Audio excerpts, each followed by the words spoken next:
Hello and welcome to another episode of the Outdoor Gibbon podcast. You find me in a strange recording studio. I'm actually sat in my pickup in a services just outside of Leicester.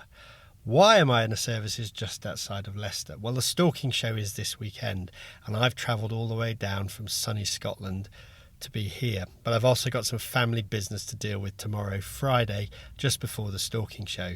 So I'm on the road and I thought I really do need to get this podcast out.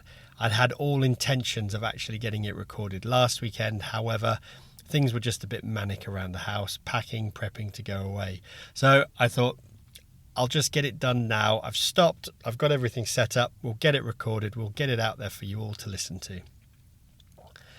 So with the Stalking show coming up this weekend, I've already been over to the site. I've put some banners up, which will be great. Don't forget to come and say hello and enter that competition.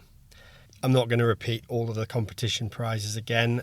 You can find them on my social media feed, but there are some great prizes out there, and a big thank you to obviously the guys that have donated some of the stalking. Wells Sporting for the potential for a stag. You obviously got me for some roebuck stalking. Ryan Peach for the chance to come and shoot that Chinese water deer, and as the other one is Dixon Deer Management for a day out in Northumberland.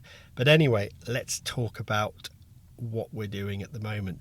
Why have we had Ben from Deer Central back on? Some of you will have noticed that he's already been on the podcast. Well, the reason to have him back on the show is the last time we spoke mainly about education and training. This time we're going to have a look at what Deer Central offers in terms of equipment, stuff like that, what the future holds. He also has some fantastic British made products, and it kind of carries on about the sustainability things and all the rest of it. So hopefully you'll enjoy this podcast as much as I had recording it.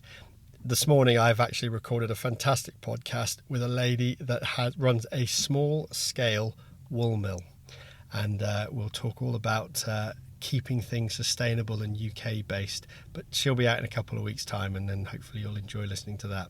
But anyway, I won't witter on too much. We know where we are in the year, the roebucks are in, stuff like that. Let's get on and have a talk to Ben.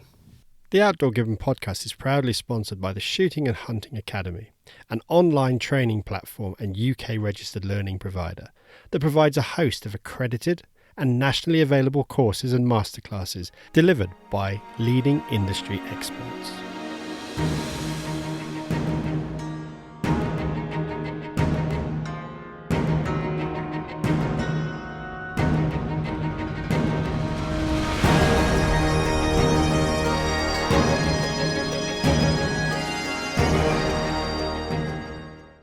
Hello and welcome to another episode of the Outdoor Gibbon podcast. Today I am joined again by Ben from Deer Central. He was a guest on the show a while ago, but he's back. We've got some hot topics to talk about, some new stuff coming up, the future of Deer Central and all the rest of it. How are you doing, Ben?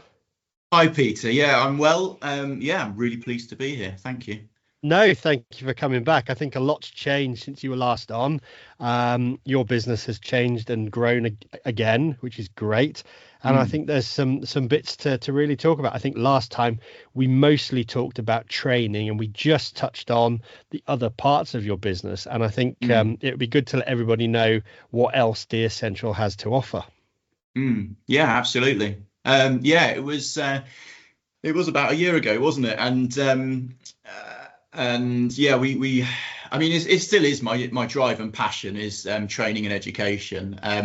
But certainly I want to see everyone that comes through me for any type of training set up to succeed, not only in their knowledge and skills, but equipment too. So yeah, but yeah, and that's what I've been doing sort of and growing over the last year.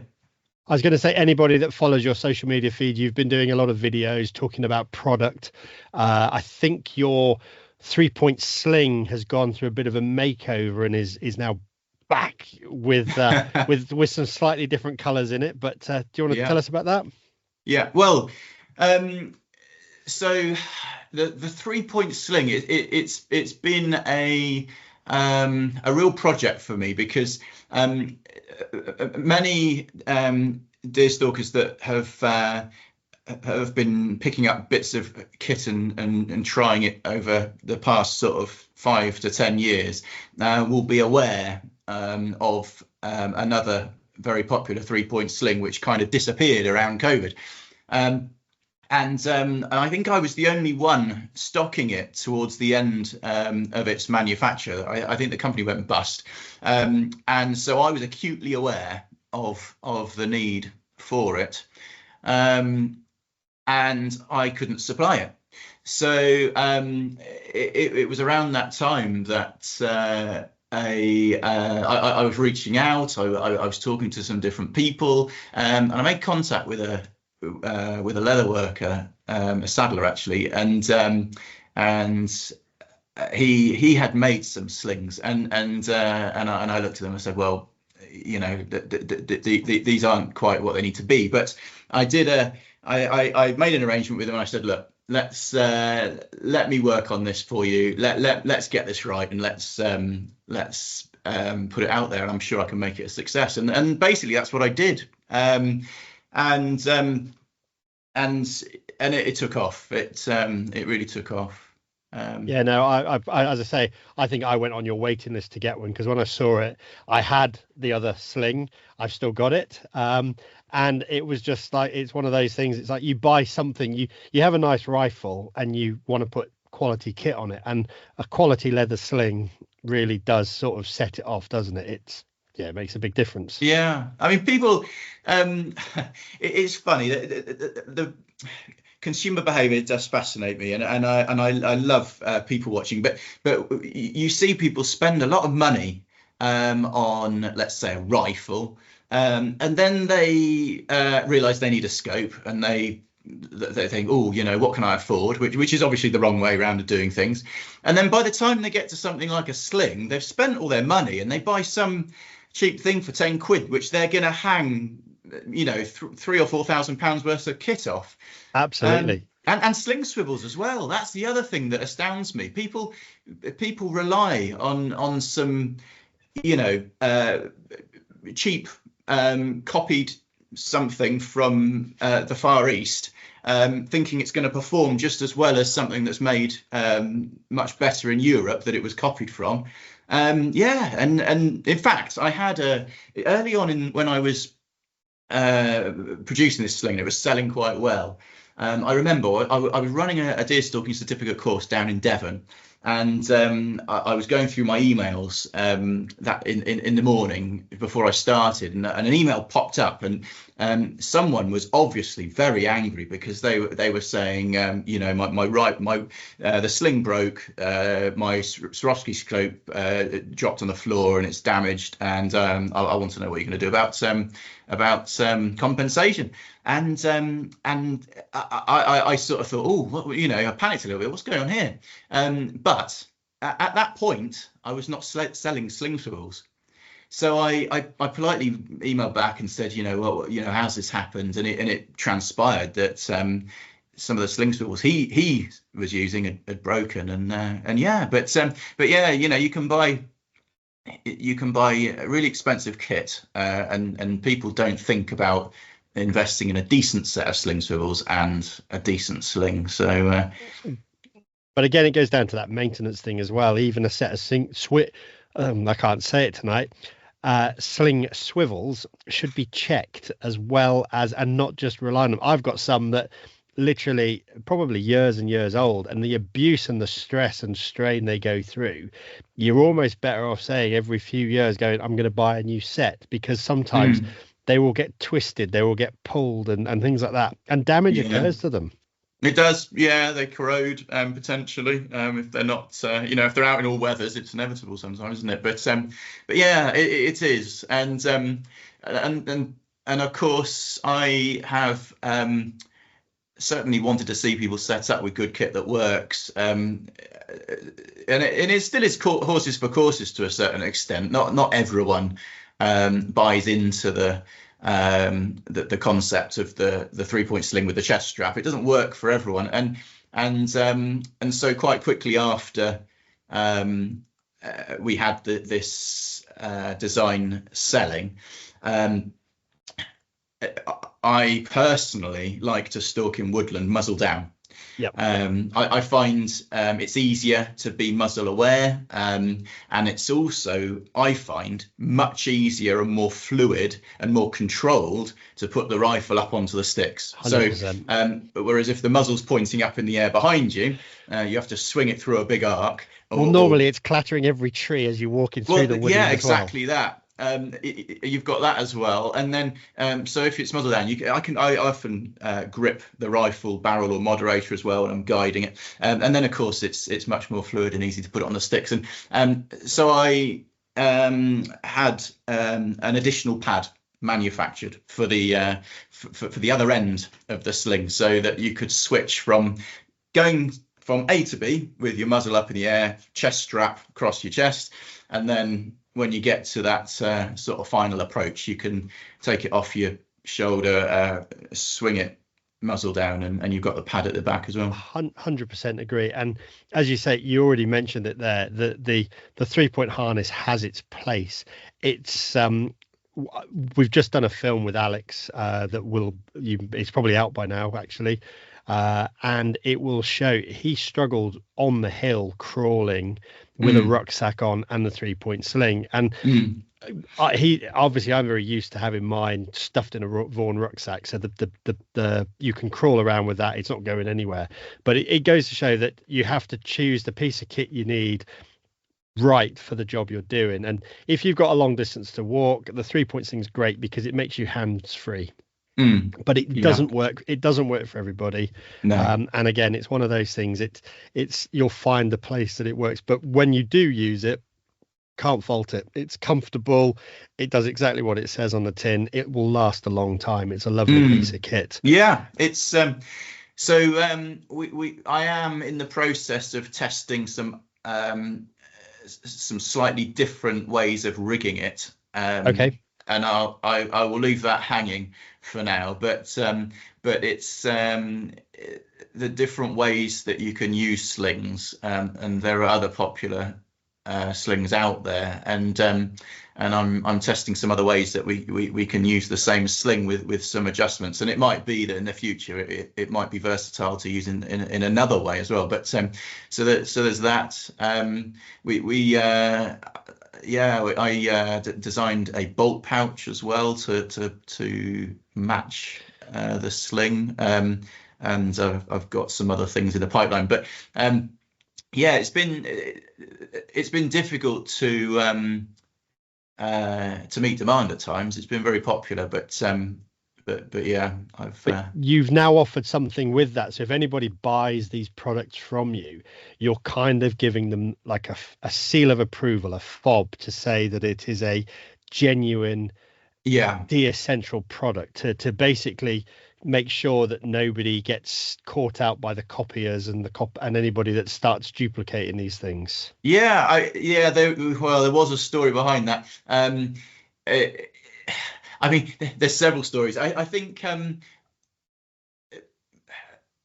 early on, I wasn't the only one that spotted a gap in the market. I'm certain I was the first to meet demand, but certainly other 3-point slings have popped up. It's not a patented product. It's not. I'm sure the what people call the original probably wasn't the original, but anyhow, it's a constant battle. I think one thing. I'm new to business and retail in that sense. It's a new type of industry to me. We're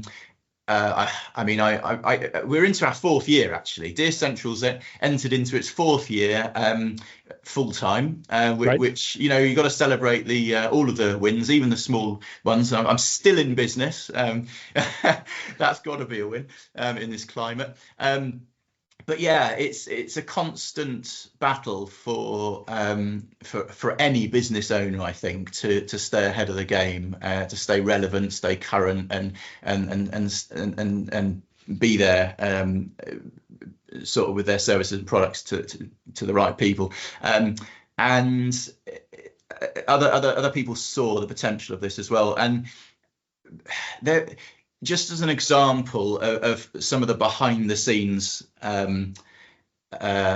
stress that business owners experience. I've got to be careful how I say this. There was some people, not UK nationals. They spotted the success. I don't think they had a product or a functional product at the time that they decided to start advertising, because what they advertised wasn't theirs at all. It was a hash together of a bunch of different people's different businesses material, including mine. So I appeared in this social media campaign, as did a few other people, and then at the end of it was a link to a quite a dodgy website where everything was in dollars, and of course I was quite upset about this. I didn't really want my face on something that looked incredibly inferior, yeah. So it took me quite some time to figure out how to challenge it. I was, I went through the normal routes, trying to find out where the business was located and all the rest of it. But this, yeah, I mean, I won't mention the company names, but they used what money they gathered in the initial stages to produce something which functions, but obviously still produced in the Far East. Of course. And they do keep popping up, and they keep putting my footage in and out. You say that, I've got a friend that's a dressmaker, and she produces bespoke like wedding dresses. And when she found one of hers on a similar site, a complete copy of it for, I think, a fifth of the price of what she produces them for, she was completely shocked, considering it was a one-off dress that she'd made. But this is what's out there. They grab onto something, they see its popularity, so the sling goes up. It's been doing what it's been doing, and somebody goes, well, we want a slice of that cake, don't they? Yep. And I think we just spoke before we came on to record about businesses that offer quality products. We should be supporting them at the end of the day, because it's the same thing. People want stuff that's made in Europe. They want stuff that's local. So a business like yours is a small independent. It's solely providing you and the family an income. So it's one of those things that you're going to put a product in there that you trust, that works, and you want people to be able to use and have that guarantee. So let's have a look at some of the other bits that Deer Central sort of offer. Well, in terms of, I mean, you've got it in a nutshell there. I mean, just to highlight some key points that I was hoping to achieve with some of these other products, as well as the sling. I didn't want to compromise on quality. I wanted to use the right leather, and I've been researching. I've learned a lot about leather to try and make the product appear and function as it should. I've even looked at deer leather, and I've learned a lot about the tanning industry in this country, and and it is fascinating, but it's also sad, because there was a thriving industry in this country, and it's and although there are some small sort of cottage industry still going on, a lot of leather is imported. And yeah, I'm hoping to do something special with deer leather, but the sad fact is that the industry there isn't there. It will never support anything large scale anymore. It's always going to be small now in this country. 100%. And I think it was a post that I did a few weeks back around about that, talking about sustainability. Obviously we did have fur farms that were banging out fur all the time, but there is a product that if you think how many deer are shot in this country, Mm. and every hide and pelt that comes off them. Now, I know some places the pelts will get salted and they get sent out, but a lot of those pelts just end up in a skip going off to landfill or to be incinerated. Yeah. And it is a Yeah. crying shame, because that product that we love the meat, but Yeah. the leather or the skin or the hide you get from it is some of Mm. the best quality product you can ever ask for. And realistically, we should probably be campaigning more to make sure that product gets used rather than just Yeah. dumped in landfill, Yeah. especially as we defend the industry that we love so much. If anybody found out that obviously there's a whole set of waste products coming from that, then Mm. realistically, once upon a time, caveman used all of it, didn't he? Every Mm. last bit, Yeah. down to the Yeah. sinew and the bone. Yeah, no, it's certainly the experience that I want everyone coming to me to have, is that they come to learn and develop and their skills and their knowledge, but they've got this wonderful product at the end of it, and mainly that's the venison. I do encourage all of Oh, my absolutely. students and clients to take away that venison, or I will facilitate having it butchered for them. But then you've got the hide, you've got some over the shooting of the male of the species. You've got the antlers, which is it's a treasure for a hunter, and a memento, a misunderstood part of hunting in many cases. But each part is special and should be treasured. And yeah, I do hope to facilitate the leather being created from that as well. But it's that just another thing that I learnt just looking into this is the amount of sheep hides that get obviously taken from slaughtered sheep, lambs going into the food industry, and I learnt that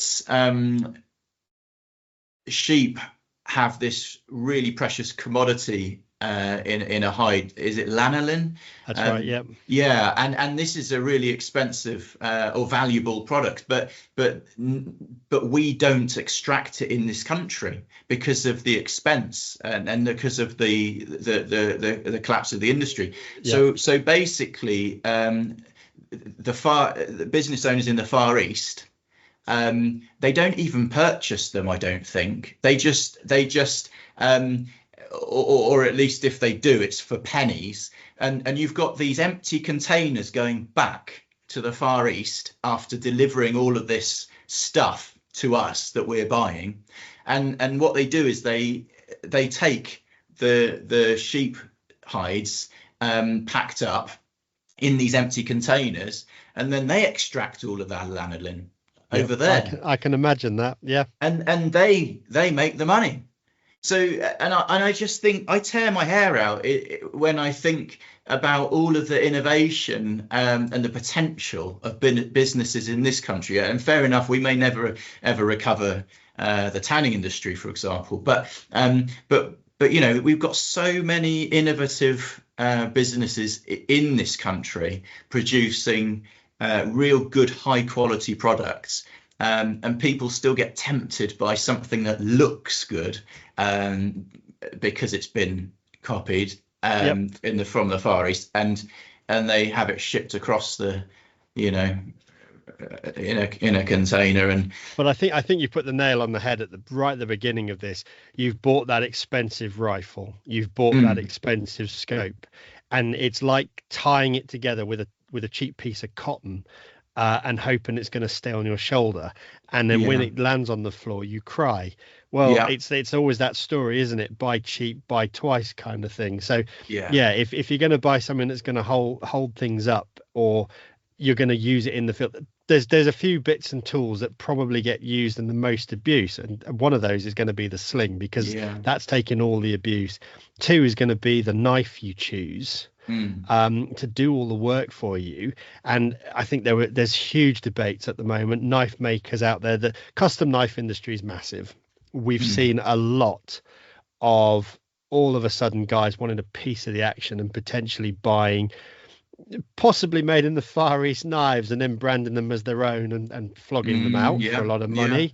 Then you've got the guys that will go, I'm just going to buy a very cheap stainless steel knife. It's fine.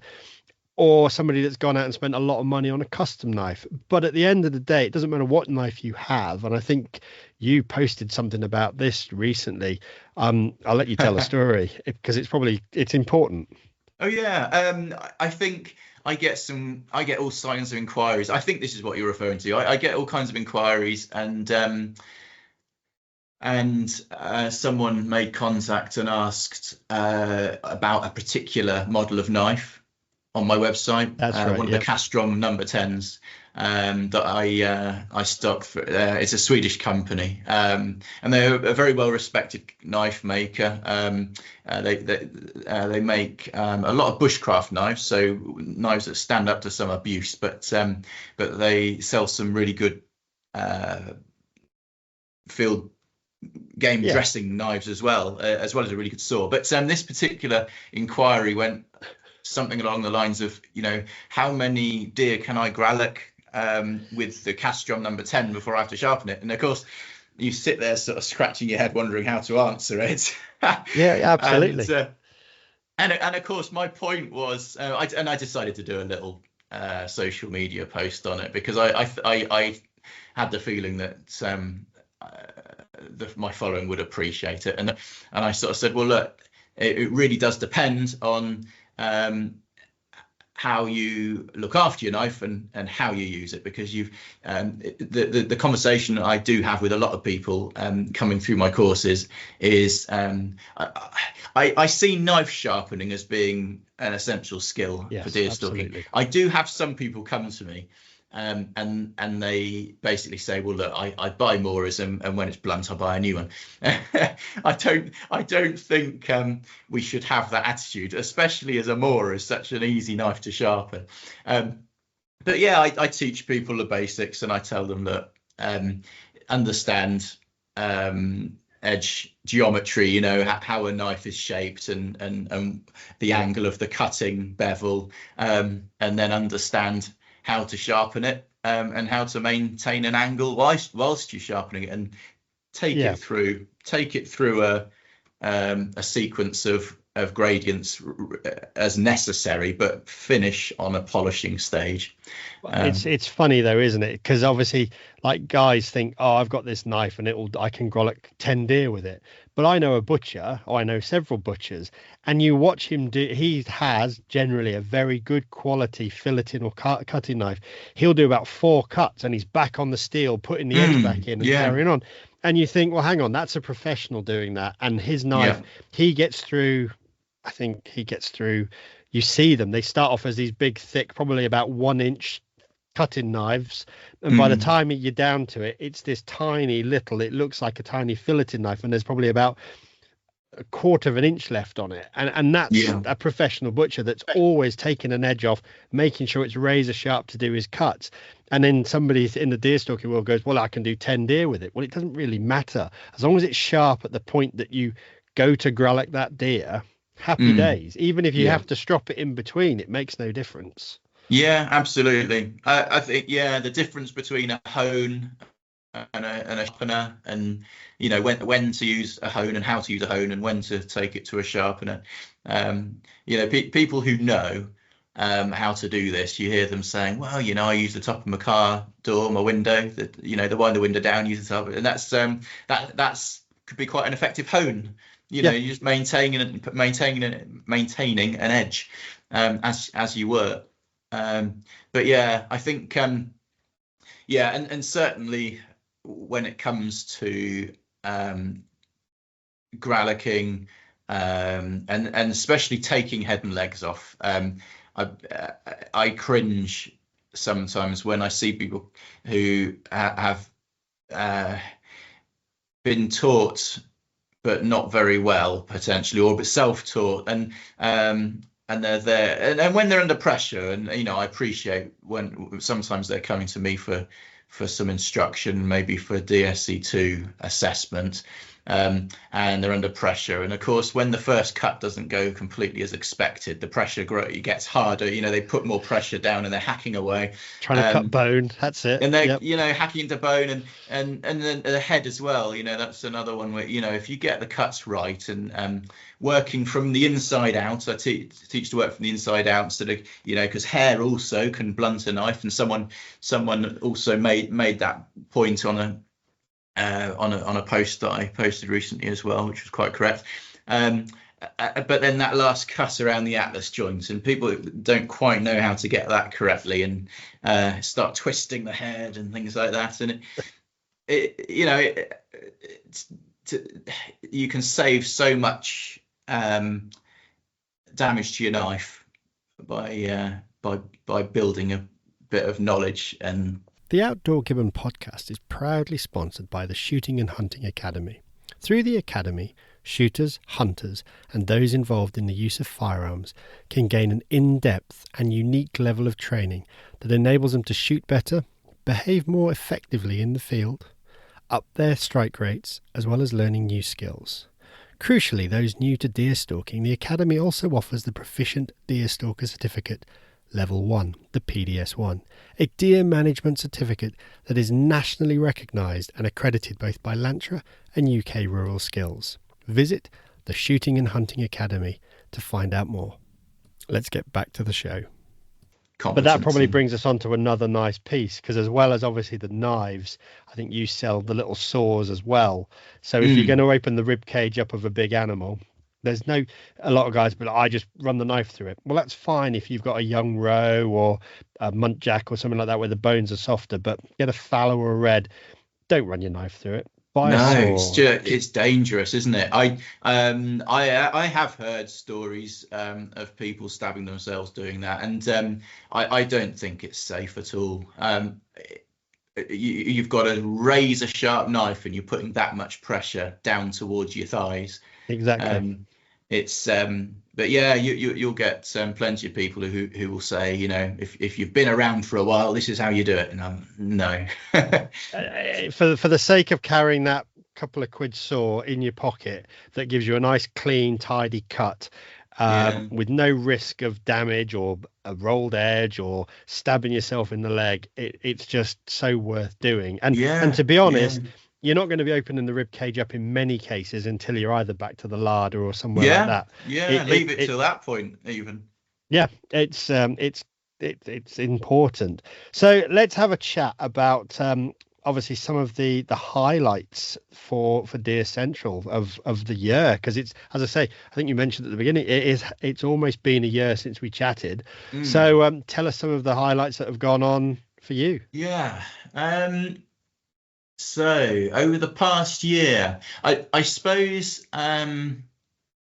so one highlight for me this year just gone, I've delivered quite a few deer stalking certificate courses, and probably more than half that I take are private courses. So I get contacted by either individuals or groups who want to go through the course, and I get the opportunity to put a course together over a sensible amount of time, and take individuals or groups through it at a pace that they're comfortable with, or at their venue, that kind of thing. And one request I had early last year was to take a group of Gurkhas through the DSC1, and it was actually the same brigade. They were part of the same brigade that I served with when I was in the regular army. So it was quite an honour actually to go. I think, what was it, September, October last year. I was given 5 days to take a group of 10 Gurkhas through the course. And as part of that, obviously there's the language barrier, so I was given more time to go through the different topics, but when I served alongside the the Gurkha signalers as well. So Okay. I remember some really good times that I had with them. And they're a really really wonderful nation, the Nepalese. They've got a really rich heritage. They're really friendly. They've got a great sense of humour. And they're really diligent and focused on achieving. So it was a real pleasure. But I also had a gap in the schedule to try and get a carcass in. Okay. And I had a few helpers out in the local area, and none of them produced for me.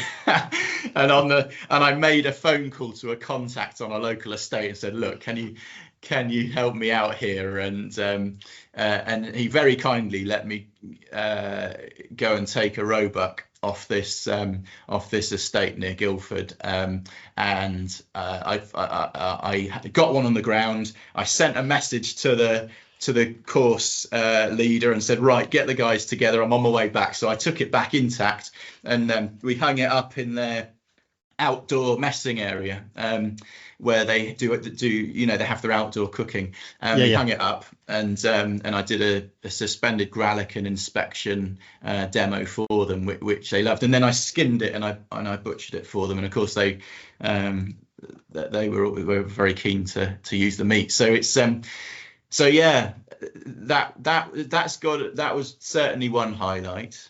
Fantastic. And the other has got to be actually securing a partnership with Swarovski. Okay, right.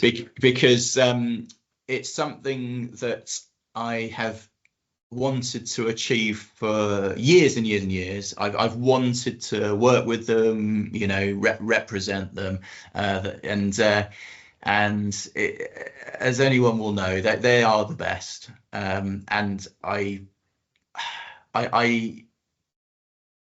like to use the best kit, because I always preach from the front that when it comes to optics, spend as much as you can afford, because you will never regret it. And of course, to be able to achieve a partnership with Swarovski really fits with that. And so yeah, I can now they're obviously going to enable me to have the kit for clients and customers to use when they come and do training and courses with me. But I've been setting people up with rifles and scopes for years, but I've now got that kind of seal of approval, if you like, and I'll be able to set clients up with. So that's another quick question then, because obviously a year ago I think we spoke about the Stalking show. Well, this time this podcast will come out again just before the Stalking show. So what are you going? Well, let's have a chat just about the show season. Are you heading up? What shows are you going to this year? I'm assuming you're definitely going to be at the Stalking show. Absolutely. But is there any other shows you'll be going to that people can see you at or catch up with you? Yeah. So my approach to the show season has always been, well, my loyalty is with the Stalking show. Definitely, that's the one show that I think really works well for being deer stalking focused, and people, anyone that goes there will be guaranteed a really focused topic of deer stalking and all everything that goes on with deer stalking. So that's a real opportunity that I'll always be at the Stalking show. Other than that, my approach to show season is finding the shows that I can reach out to the non-shooters, and people who are interested in rural life and hunting potentially, but haven't maybe dipped their toe in the water yet. So I do all of the local shows, local country fairs, Sherborne Castle country fair. There's one down south that slips my memory. Melplash Agricultural Show, I might do Catastock as well this year as well. Okay. Catastock show. They're all little shows, and yeah, I do those deliberately to try and. Do you get good? Okay, so obviously, as they're not a dedicated hunting type of show like the Stalking show, how's the interaction with people? Do you get the people walk past and go, oh, he's cruel, he shoots deer, or do you always feel you get a positive interaction? Yeah, I get the odd look of someone walking past the stand, but really, I think it's few and far between. The vast majority of people, I think, well, they don't appear disapproving anyway. No, it's just interesting to see. Yeah, but I do get a lot of positive interaction. So yeah, you get people come in to the stands and they say, "Cool, it's been a while since I've seen a shooting focused stand at a country fair," and they've obviously already sort of got that interest, and they're really pleased to see me there. And I put some little banners out on stands in front of my gazebo that have a little description of what I actually do. So it's so people can read as they walk past. I'm not just hunting. I'm training and education. Absolutely. Venison is the end product for the result of a successful hunt. So that kind of stuff is communicated, and I think that does break down a few barriers initially, because I do get people sort of hesitate, and when I see that, I usually engage and no, fantastic. Well, that's a true ambassador for the deer stalking world, to actually be able to go out there, put yourself on the line. Just goes to show you're not just online with a shop and all the rest of it. You're out there actually helping educate the people that we need to talk to. It's all, as I say, most of the listeners on this podcast probably they're interested in what we're doing anyway. They know a bit about it, but it's always nice when I get feedback that a non-hunter or non-shooter has picked up and listened, sends you a message and says, I never knew that was the case, or you could do this. And I think that's the real tick box. That's the real highlight. So same as you're doing, it really is a great moment to be able to go, well, I've just helped somebody. They might not do it, but they understand it. Absolutely. Yeah, absolutely. A great moment. So that's brilliant, because you did another show last year, I think, with Bear Grylls. Oh, it was Bear Grylls organised show type of thing, wasn't it? Yeah, Bear Grylls themed. So I actually missed it last year. I had the opportunity to go, but it clashed with another local show which I'd already committed to. Okay.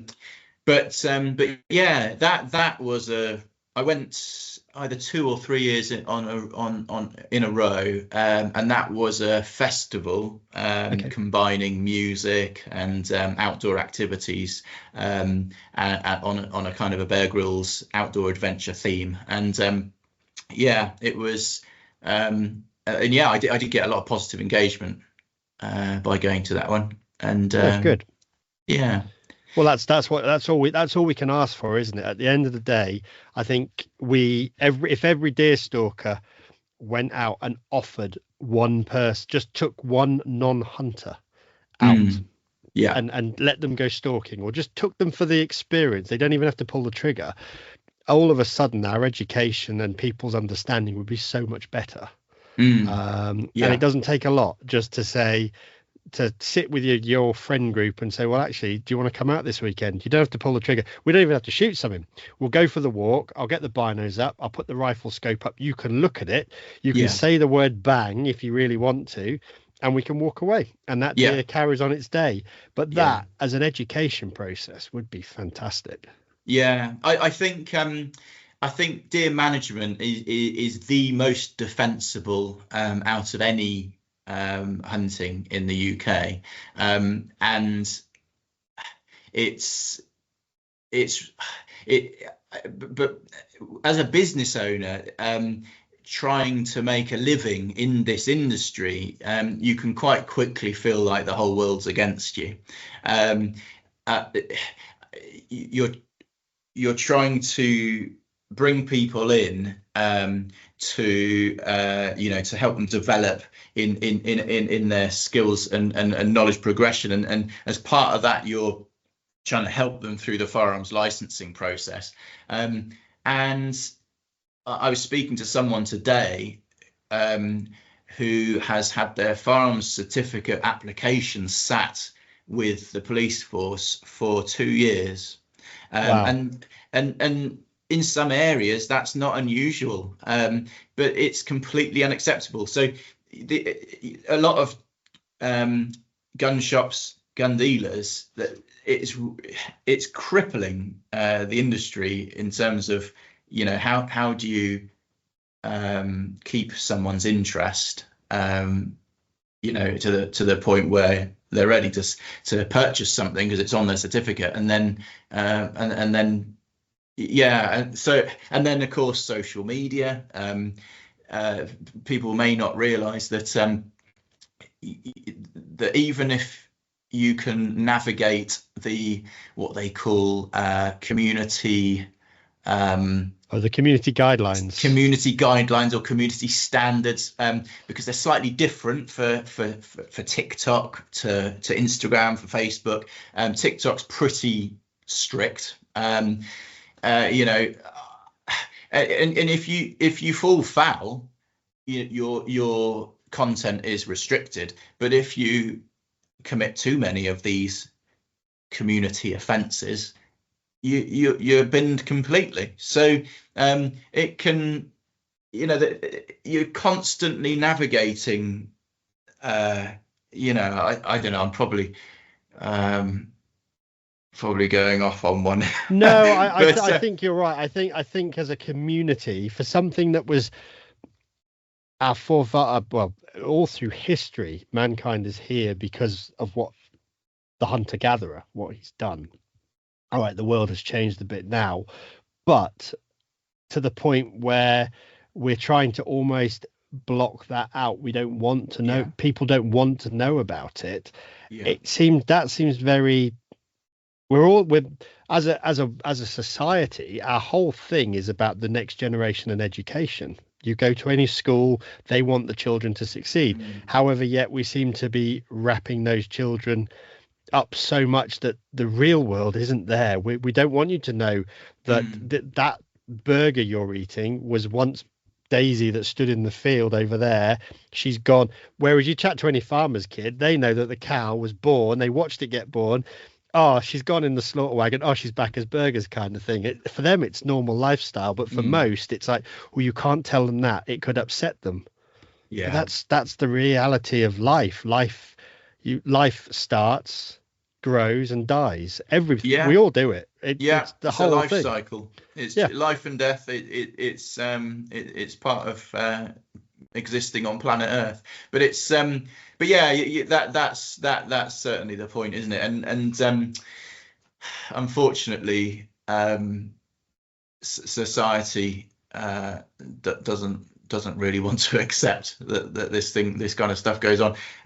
Obviously firearms are bad, because they're only used for one thing. So of course. So that kind of thing is restricted, and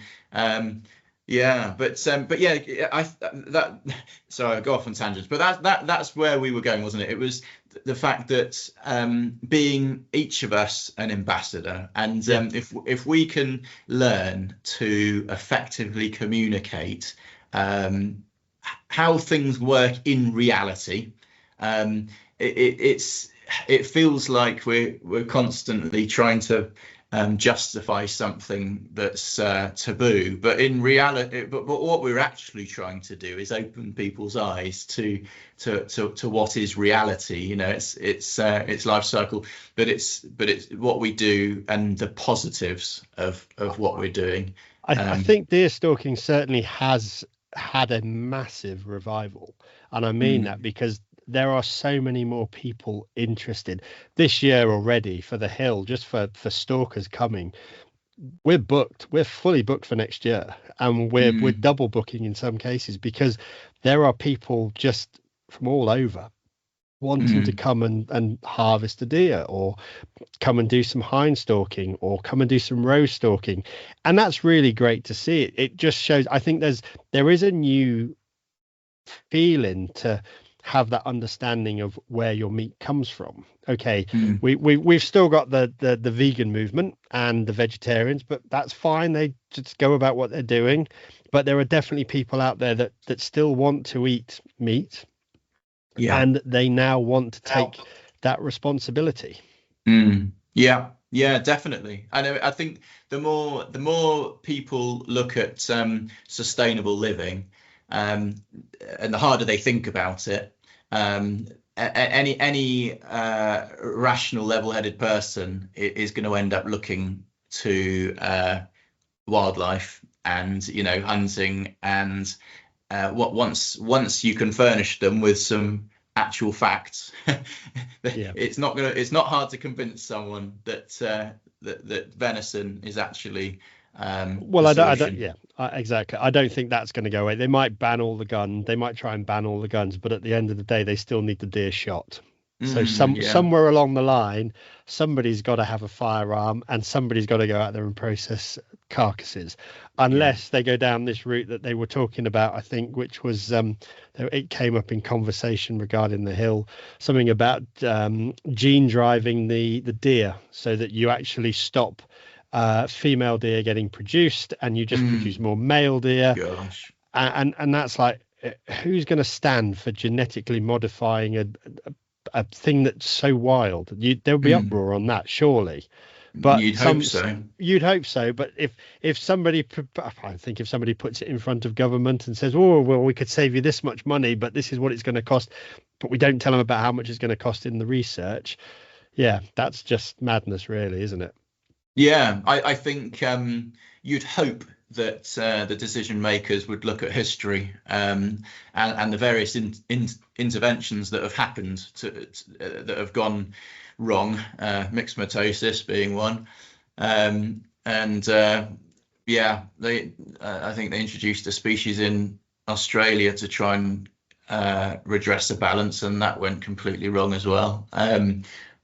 I don't know so much about that one, but yeah, I think they've already looked at contraception for deer anyway, haven't they? And totally. And the cost, and they should look at these things, and it's right that they did. But I think when you look at the cost and actually the practicalities of putting that into action, it's financially prohibitive, but it's also completely unrealistic. Well, it's quicker to have a guy with a gun to go out with a 1 pound bullet and shoot 20 deer, and then have a wonderful byproduct called venison.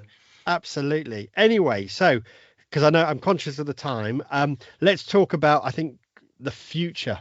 What's the future for Deer Central? Where are you going? What have you got? What you got in the pipeline? Tell us some great stuff. Well, so over the next year, I've now moved manufacture of the sling to a production facility, a leather company, leather manufacturer, right?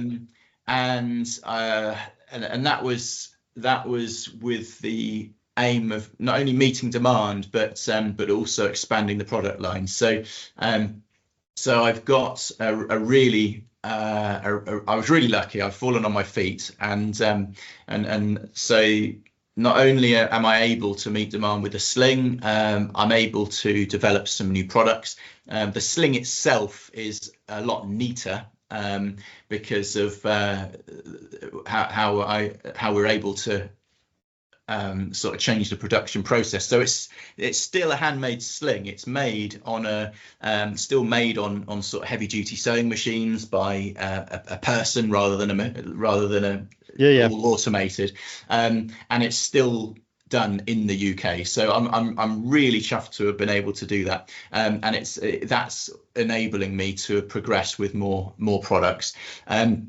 So keep your eyes peeled for those. On the other side of things, it's quite exciting.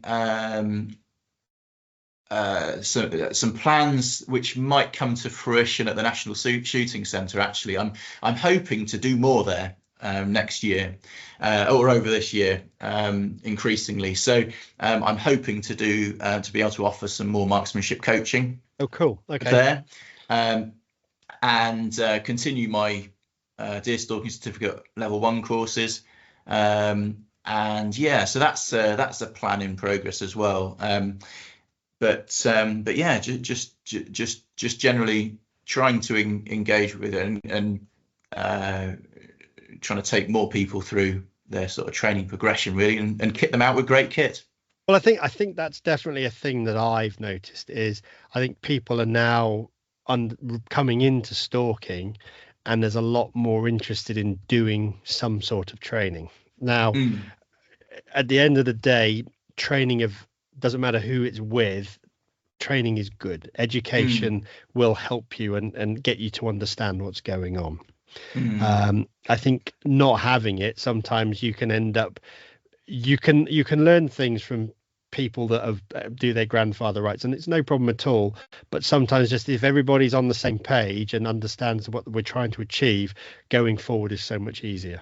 Yeah, absolutely. And I think that's a key. So yeah, that's well, it sounds exciting. It sounds great. Well, I'm sure everybody will come and see you at the Stalking Show if they that listen to this and see what wonderful things you've got on the stand. Yeah, we're going to. I know David and Deanne always encourage the traders to offer special deals and things like that, and I think my arm will be twisted, and the deals that we'll do. Well, some of the deals I think you'll have to just keep your eye on our social media for, but yeah, we'll do some deals, and no doubt you'll be able to pick up from the Deer Central sling and the bolt pouches and things like that. Fantastic! A bit of a discount. That'll be great. So yeah, keep your eyes open for that. And Ben last year was very generous, and we had one of those 3-point slings as a prize in our competition. So well, same this year. Perfect. And I'm sure by the time this goes out, David will have revealed what it's going to be a prize for. I don't know yet, but absolutely. Well, that's very kind again. So no, absolutely fantastic, and thank you again for taking the time to come on, share that little bit of knowledge about stuff. And if anybody is looking for equipment, before you go on Amazon or any of those other places where you could buy something from the Far East, support a local business, dive onto Deer Central and actually have a look there. At the end of the day, the stuff that Ben puts out there is a quality product for stalkers. And if you're going stalking, you want something that's going to last you, look after it, and not let you down at the crucial moment. Thanks, Peter. Yeah, thanks for having me. No problem at all. Anyway, it was great to catch up again. Thank you.